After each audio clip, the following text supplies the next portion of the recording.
Let's make poor man's burnt ends. Look, let's be honest, not everybody has the time to cook a brisket. That's why I love poor man's burnt ends. Here's our chuck roast, and look at the beautiful marbling on it. You can see all that intramuscular fat.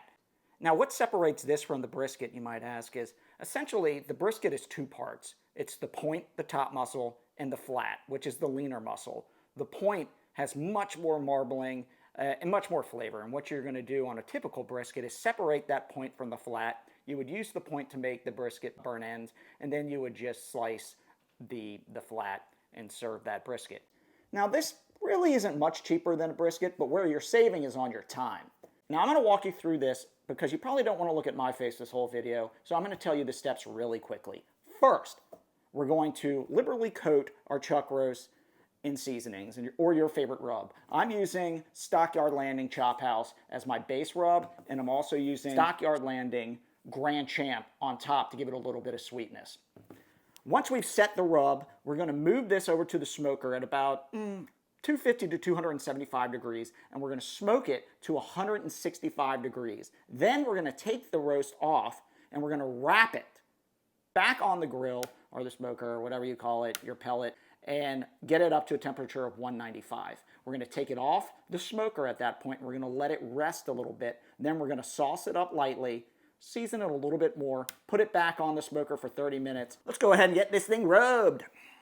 First, start with that Stockyard Landing. Nice, ample, spread it around. Make sure you get in every single nook and cranny. Pop it on. Also, more important, get it on the sides there.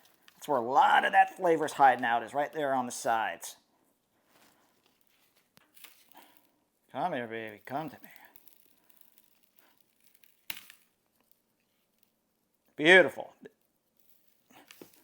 Now, normally I'm a huge proponent of the dry brine, but I don't think it's absolutely necessary in the chuck roast and doing poor man's burnt ends because we're using so much sauce with this, and as well as so many different rubs, that I think the ability to absorb all that salt is just unnecessary in the beginning. Whew. So this is going to give us a little bit of sweetness, a little bit of that candy texture when we get it done on the smoker. So both sides and on the sides as well. Smells delicious. James Cruz, award-winning pitmaster at Hogs for the Cause and Memphis in May, just released this awesome line of products. I'll put a link in the bottom if y'all want to go ahead and buy them, but I highly recommend them. He's done an excellent job with these, and really proud of him and all his successes, not only in the competitions, but raising money for hogs as well. So congrats, James. All right, this thing's ready for the smoker.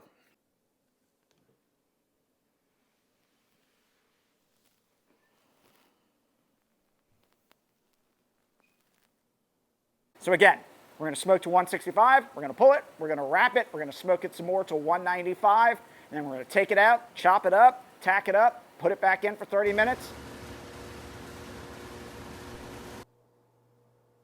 Just pulled it, looking beautiful so far. So we are going to get this wrapped. It just hit 165, so I'm going to wrap it up, stick the probe back in, take it to 195, then we'll pull her again. All right, so we've hit an internal temp of 195, and let's take a look at what we got. Woo! Yeah, it's hot. Still sizzling. Come here. Ooh, lots of juices coming out. Okay. Let's get that lid back closed, retain some of that heat, because we're going back on with this. Oh, so much juice. Now, I may have to bring this inside because we're on the Poor Man Studio set here. We got a lawnmower going off in the background. Not what we intended, but hey, we're not pros. This is Hogs. We're a charity, right? Look at that. Just sitting in a pool of its own juices too, which I'm going to transfer to the aluminum foil pan as well. Here we have our beautiful roast. So I'm going to cut the chuck roast into about 1-inch strips. We'll cut them across and cube them. Then I'll throw them in the foil. We're going to put a little bit of sauce on them. We're not going to put too much on it because you don't want to drown them. You just want to put enough so that they can tack up and get sticky. These things, oh, meat's gorgeous, if you can't tell. Look at my finger going through there. Just really spongy. Exactly what you want. These are going to be phenomenal.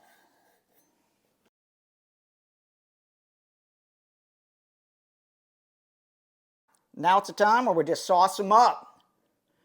Again, remember, not too much sauce. We just want to put enough on there to get them a little wet, stir them around, get a little bit of coating on all of them. I'm also going to dust them a little bit more with this Stockyard Landing Grand Champ rub. Then back to the grill, baby. Can't wait for 30 more minutes, and these things are ready. There you have them. Absolutely gorgeous. Can't wait to set these up, plate them, and down the hatch. There they are. Poor man's burnt ends. Look at those. Gorgeous. Give them that old sponge test. Nice and juicy and tender. Hope y'all enjoy. Dig in.